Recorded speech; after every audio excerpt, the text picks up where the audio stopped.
ഒരു കപ്പ് റവ വെച്ചിട്ട് ഇന്ന് നമ്മൾ നല്ലൊരു അടിപൊളി പത്തിരിയാണ് കേട്ടോ റെഡിയാക്കുന്നത്. നല്ല രുചിയാണ് കേട്ടോ ഇത് കഴിക്കാനായിട്ട്.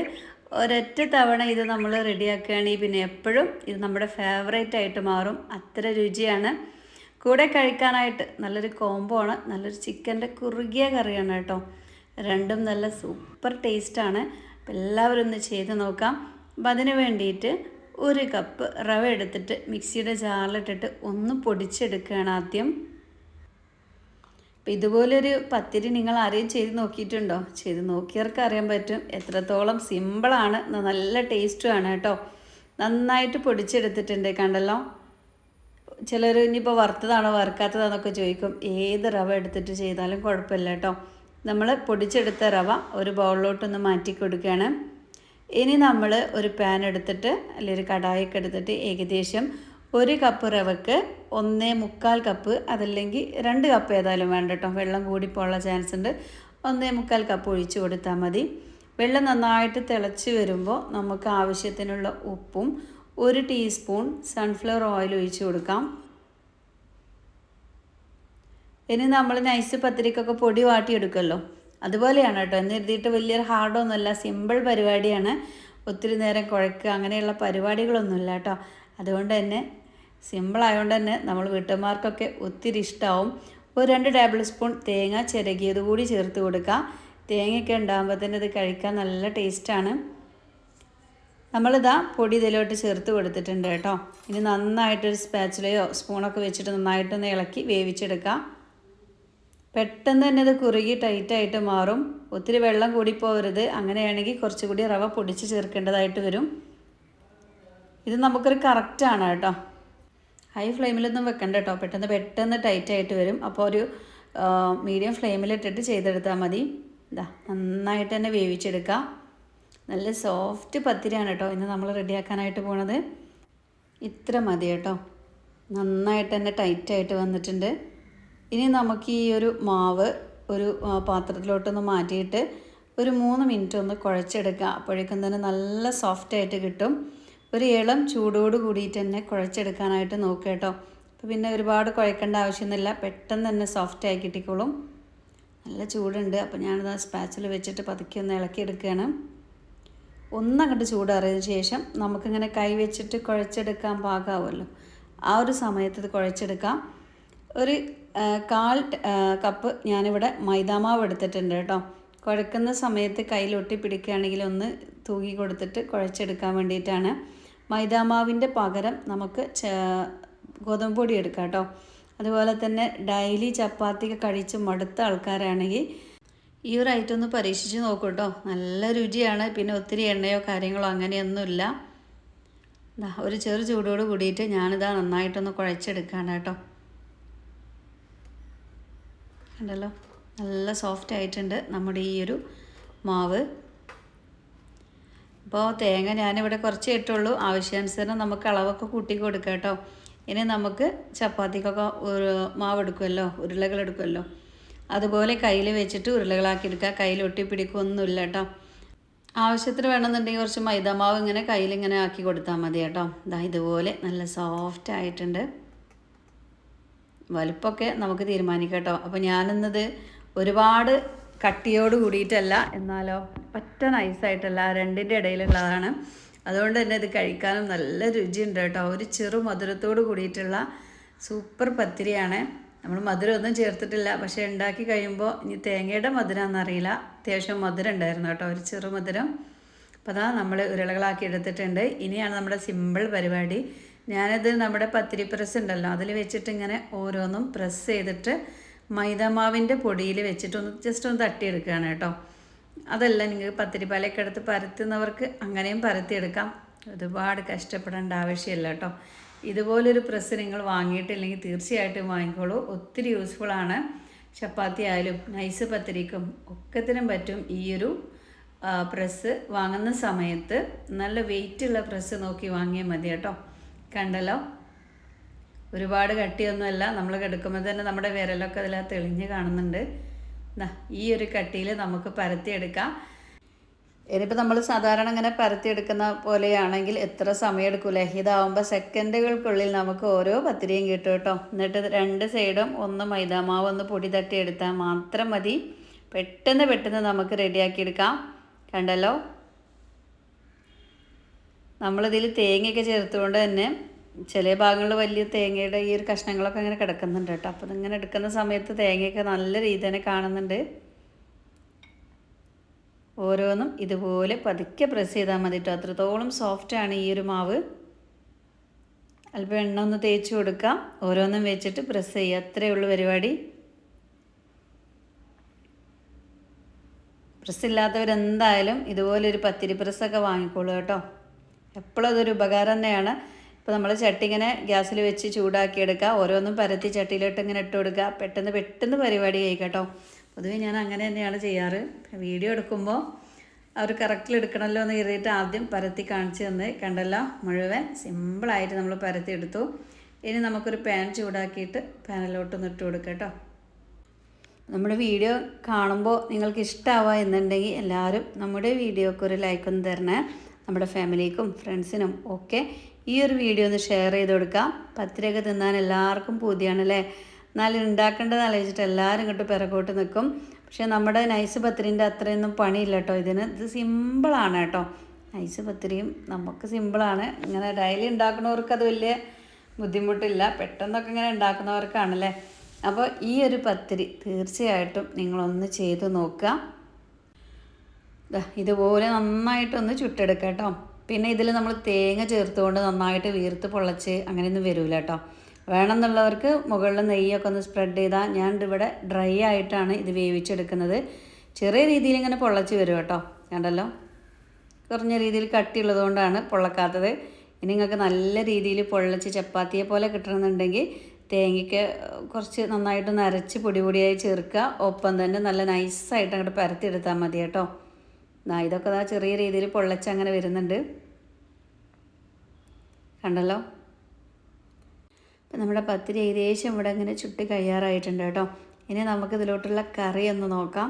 അപ്പം അതിന് വേണ്ടിയിട്ട് ഏകദേശം ഒരു മീഡിയം വലുപ്പമുള്ള 2 തക്കാളി വെള്ളത്തിലിട്ടിട്ട് പുഴുങ്ങിയെടുത്തതാണ് കേട്ടോ. അതിൻ്റെ പുറമേയുള്ള തൊലി അങ്ങോട്ട് മാറ്റുക. അതിനുശേഷം ഈ ഒരു 2 തക്കാളി നേരെ മിക്സിൻ്റെ ജാറിലോട്ടൊന്ന് ചേർത്ത് കൊടുക്കാം. നല്ല നെയ്ച്ചോറിൻ്റെ കൂടെ ചപ്പാത്തി, പൊറോട്ട എല്ലാത്തിനും പറ്റിയൊരു സൂപ്പർ കോംബോ കറിയാണ് കേട്ടോ ഇന്ന് നമ്മൾ ഉണ്ടാക്കുന്നത്. സിമ്പിളാണ്, നല്ല രുചിയാണ് കേട്ടോ. ഒരൊറ്റ തവണയെങ്കിലും ചെയ്യണേ. 2 തക്കാളി മിക്സിയുടെ ജാറിലോട്ട് ചേർത്തു. ഒപ്പം തന്നെ 7-8 അല്ലി വെളുത്തുള്ളിയും, ഒരു കഷ്ണം ഇഞ്ചി, കുറച്ച് പട്ട, കുറച്ച് പറയുമ്പോൾ 1-2 ഏലക്ക, 2 കഷ്ണം പട്ട, ഒരു 2-3 ഗ്രാമ്പു, കുറച്ച് പെരുംജീരകം എല്ലാം കൂടി നന്നായിട്ടൊന്ന് അടിച്ചെടുക്കണം. അപ്പോൾ അതിൻ്റെ മുന്നേ ആയിട്ട് ചെറിയൊരു പരിപാടി ഉണ്ട്.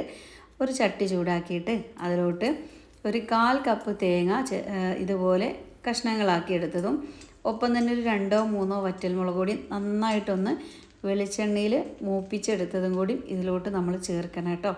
എന്നിട്ടാണ് നമ്മളിത് അരച്ചെടുക്കുന്നത്. അപ്പോഴാണ് ഈ ഒരു കറി നല്ല തിക്കും ഒപ്പം തന്നെ നല്ല ടേസ്റ്റി ആവണത്. അപ്പോൾ ചിക്കൻ കൊണ്ടുവരുന്ന സമയത്ത് ഇതുപോലെ ഒന്ന് ചെയ്ത് നോക്കണേ. ഞാൻ ആ ഒരു ചട്ടിയിലോട്ട് തന്നെ ഏകദേശം ഒരു 1.5 സവാള ഇതുപോലെ ചെറുതായിട്ട് കൊത്തി നുറുക്കിയത് ചേർത്ത് കൊടുക്കുകയാണ്. ആ ഒരു എണ്ണയിൽ അങ്ങ് കിടന്നിട്ട് ഒന്ന് വാടി വരട്ടെ. ആ ഒരു സമയം കൊണ്ട് നമുക്ക് നമ്മുടെ തേങ്ങയുടെ ആ ഒരു കൂട്ടും വറ്റൽമുളകൊക്കെ നേരെ ജാറിലിട്ടിട്ട് ഒന്ന് അടിച്ചെടുക്കണം. വറ്റൽമുളകിൻ്റെ അളവ് കൂടിപ്പോവല്ലേ. നമ്മൾ കറിയിലോട്ട് ഇനി മുളക് ചേർക്കുമ്പോൾ എരിവ് കൂടാൻ ചാൻസ് ഉണ്ട്. അപ്പോൾ അതൊക്കെ നോക്കട്ടോ. ഒരു നുള്ളു പെരിഞ്ചീരകമാണ് കേട്ടോ ഇട്ട് കൊടുത്തത്. എല്ലാം കൂടി നല്ല പേസ്റ്റാക്കി അടിച്ചെടുത്തു. നമ്മുടെ ഉള്ളി അവിടെ വാടി വരുന്നേ ഉള്ളൂ കേട്ടോ. കളർ ചെറിയ രീതിയിൽ ഇങ്ങനെ ചേഞ്ച് ആയിട്ടുണ്ട്. ഒന്നും കൂടി അങ്ങ് വാടി വരട്ടെ. ഒപ്പം തന്നെ ഒരു 1-2 തണ്ട് കറിവേപ്പിൻ്റെ ഇല കൂടെ ചേർത്ത് കൊടുക്കാം. ഇനി നമുക്കിതിലോട്ട് 1 ടീസ്പൂൺ കാശ്മീരി മുളക് പൊടിയും 1 ടീസ്പൂണോളം മല്ലിപ്പൊടി, ആവശ്യത്തിനുള്ള മഞ്ഞൾപ്പൊടി കൂടി ചേർത്ത് കൊടുക്കാം കേട്ടോ. ഇതിൽ നമ്മൾ ഗരം മസാലയൊന്നും ചേർക്കേണ്ട ആവശ്യമില്ല. കാരണം നമ്മളിതിൽ ഓൾറെഡി പട്ട, ഗ്രാമ്പൂ, ഏലക്ക അതൊക്കെ ചേർത്തുകൊണ്ട് തന്നെ ഇനി എക്സ്ട്രാ ആയിട്ട് ഗരം മസാലേൻ്റെ ആവശ്യമില്ല കേട്ടോ. ഞാൻ ചേർക്കണില്ല. അത് ചേർക്കാതെ തന്നെ നല്ല രുചിയാണ്. അപ്പോൾ മഞ്ഞൾപ്പൊടിയൊക്കെ ചേർത്തിട്ട് നമുക്ക് നന്നായിട്ടൊന്ന് ചൂടാക്കിയെടുക്കാം. തീ വളരെ കുറച്ച് വെക്കുക. ഇവിടെ എല്ലാം അതാ പൊടികളും മസാലകളൊക്കെ ചെറിയ ചൂടിൽ നന്നായിട്ടൊന്ന് മുരിയിച്ചെടുക്കുക കേട്ടോ. മുരിഞ്ഞ് വന്നതിന് ശേഷമാണ് നമ്മൾ ഇതിലോട്ട് നേരത്തെ അരച്ച് മാറ്റി വെച്ചിട്ടുള്ള ഒരു കൂട്ടുണ്ടല്ലോ, തക്കാളിയൊക്കെ പുഴുങ്ങിയിട്ടുള്ള ആ ഒരു കൂട്ട് ഇതിലോട്ട് ചേർക്കാനായിട്ട് പോകുന്നത്. നല്ല കുറുകിയ കറിയാണ് കേട്ടോ. അതുപോലെ തന്നെ നെയ്ച്ചോറിൻ്റെ ഒക്കെ കൂടെ സൂപ്പർ കൊമ്പായിരിക്കും. ഒരൊറ്റ തവണ ചിക്കൻ കൊണ്ടുവരുമ്പോൾ ഇതുപോലൊരു കറി ഒന്ന് ചെയ്ത് നോക്കണേ. ഇതാ നമ്മുടെ ആ ഒരു തേങ്ങ തക്കാളിയുടെയൊക്കെ മിക്സ് ഒന്ന് ചേർത്ത് കൊടുത്തിട്ടുണ്ട്. നന്നായിട്ടൊന്ന് ചൂടാക്കിയെടുക്കുക. ഒപ്പം ആവശ്യത്തിനുള്ള വെള്ളം കൂടി ഒഴിച്ചു കൊടുക്കണം കേട്ടോ.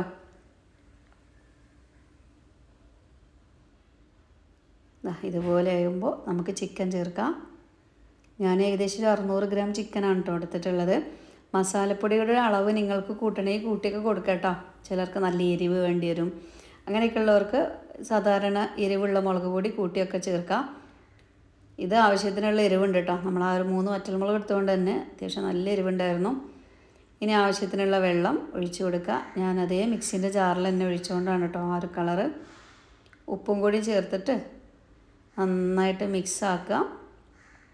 അടച്ച് വെച്ചിട്ട് നമുക്ക് വേവിച്ചെടുക്കാം.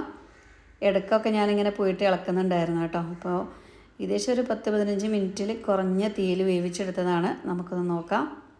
കണ്ടല്ലോ, നല്ല കുറുകി സെറ്റായിട്ട് കിട്ടിയിട്ടുണ്ട് കേട്ടോ. നമ്മുടെ ആ ഒരു എണ്ണയൊക്കെ മുകളിൽ നല്ല രീതിയിൽ തെളിഞ്ഞിട്ടാണ് കേട്ടോ കിട്ടിയിട്ടുള്ളത്. അപ്പോൾ ഇത്ര ആവണ്ടെന്നുണ്ടെങ്കിൽ ഒരു ഇതിന് മുന്നേ തന്നെ നമുക്ക് ഗ്യാസ് ഓഫ് ചെയ്യാം. ഞാൻ നമ്മുടെ പത്തിരി കണ്ടല്ലോ, ആ ഒരു സോഫ്റ്റ് പത്തിരിയുടെ കൂടെ ഇതുപോലൊരു തിക്ക് ചിക്കൻ കറി നല്ല രുചിയായിരിക്കും കേട്ടോ. അപ്പോൾ കണ്ടല്ലോ, ഇത്ര മതി. വേണമെന്നുണ്ടെങ്കിൽ 1-2 തണ്ട് മല്ലിച്ചപ്പും കൂടി ഇതിൻ്റെ മുകളിൽ കൂടെ ഇട്ട് കൊടുക്കുകയാണെങ്കിൽ നമ്മുടെ കറി സെറ്റായിട്ടോ. ഉപ്പൊന്ന് ചെക്ക് ചെയ്ത് നോക്കണേ. ആവശ്യത്തിനുള്ള ഉപ്പ് ചേർത്ത് കൊടുക്കാം. അപ്പോൾ അതാ നമ്മുടെ കുറുകിയ സൂപ്പർ കറിയാണ് കേട്ടോ. നമ്മുടെ വീട്ടിൽ അത്രയൊന്നും ആളില്ല, അപ്പോൾ അതിൻ്റെ പേരിലാണ് ഞാൻ കുറച്ച് കറി റെഡിയാക്കിയത്. ഇനി ഇത്ര ടൈറ്റ് വേണ്ട എന്നുള്ളവർക്ക് ആവശ്യത്തിനുള്ള ആ ഒരു കുറുകുന്ന സമയമുണ്ടല്ലോ, ആ ഒരു ടൈമിൽ ഗ്യാസ് ഓഫ് ചെയ്താൽ മതി. ഇതിപ്പോൾ ചിക്കനിലോട്ടൊക്കെ മസാലയൊക്കെ നല്ല രീതിയിൽ തന്നെ ഇറങ്ങി കിട്ടിയിട്ടുണ്ട് കേട്ടോ. നല്ല രുചിയുണ്ട്. ഒരൊറ്റ തവണ നിങ്ങളിത് ചെയ്ത് നോക്കുകയാണെങ്കിൽ പിന്നെ എന്നും ഇതുപോലെ തന്നെ കറി ഉണ്ടാക്കുള്ളൂ. ആ ഒരു തക്കാളി പുഴുങ്ങണ ഒരു 5-6 മിനിറ്റ് മാത്രമേ എടുക്കുള്ളൂ. ബാക്കിയൊക്കെ പെട്ടെന്ന് നമുക്ക് റെഡിയാക്കാൻ പറ്റും. അങ്ങനെ അതാ നമ്മുടെ സൂപ്പർ സോഫ്റ്റ് പത്തിരിയും ഒപ്പം തന്നെ കറിയൊക്കെ ഇവിടെ റെഡി ആയിട്ടുണ്ട്. കണ്ടല്ലോ, ഈ ഒരു പത്തിരിയുടെ സോഫ്റ്റ്നെസ് കാണുമ്പോൾ തന്നെ നമുക്കറിയാം. അപ്പോൾ നമ്മുടെ ചാനലൊക്കെ സബ്സ്ക്രൈബ് ചെയ്യാതെ കാണുന്ന കൂട്ടുകാരാണോ, നമ്മുടെ ചാനലൊക്കെ ഒന്ന് സബ്സ്ക്രൈബ് ചെയ്തിട്ട് ഓൾ എന്നുള്ളൊരു ഓപ്ഷൻ ഒന്ന് നെക്കി കൊടുക്കണേ. അപ്പോഴേ ഞാനെൻ്റെ വീഡിയോൻ്റെ കറക്റ്റ് നോട്ടിഫിക്കേഷൻ നിങ്ങൾക്ക് കിട്ടുള്ളൂ. അതുപോലെ തന്നെ ഞാനിപ്പോൾ ഇന്ന് ചിക്കൻ കറി ഉണ്ടാക്കിയെന്നുള്ളൂ. ഏത് കറിയും ഇതിലോട്ട് സൂപ്പർ കോംബോ തന്നെയാണ് കേട്ടോ. ഇനിയിപ്പോൾ മുട്ടക്കറി ആയാലും കുഴപ്പമില്ല, നമുക്ക് എന്താ കിട്ടണമെന്ന് വെച്ചാൽ കിട്ടിട്ട് റെഡിയാക്കാം. അപ്പം തന്നെ മക്കളൊക്കെ സ്കൂൾ വിട്ട് വരുന്ന സമയങ്ങളിലോ ഡിന്നറിനോ ബ്രേക്ക്ഫാസ്റ്റിനോ സമയം ഏതാണെന്ന് നമ്മളാണ് കേട്ടോ തീരുമാനിക്കുന്നത്. ഏത് സമയത്തിലും ഇത് കഴിക്കാനായിട്ട് പറ്റും. ഉണ്ടാക്കാനും സിമ്പിൾ തന്നെയല്ലേ. ഇപ്പം ചപ്പാത്തിയിലേക്കാൾ ടേസ്റ്റ് ഉണ്ട് കേട്ടോ, അത് പറയാതിരിക്കാൻ വയ്യ.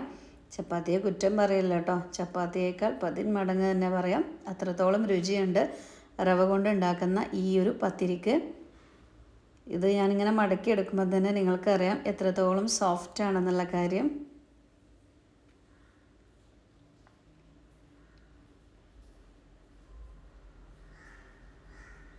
നല്ല സോഫ്റ്റാണ്, അപ്പം നല്ല ടേസ്റ്റിയാണ്.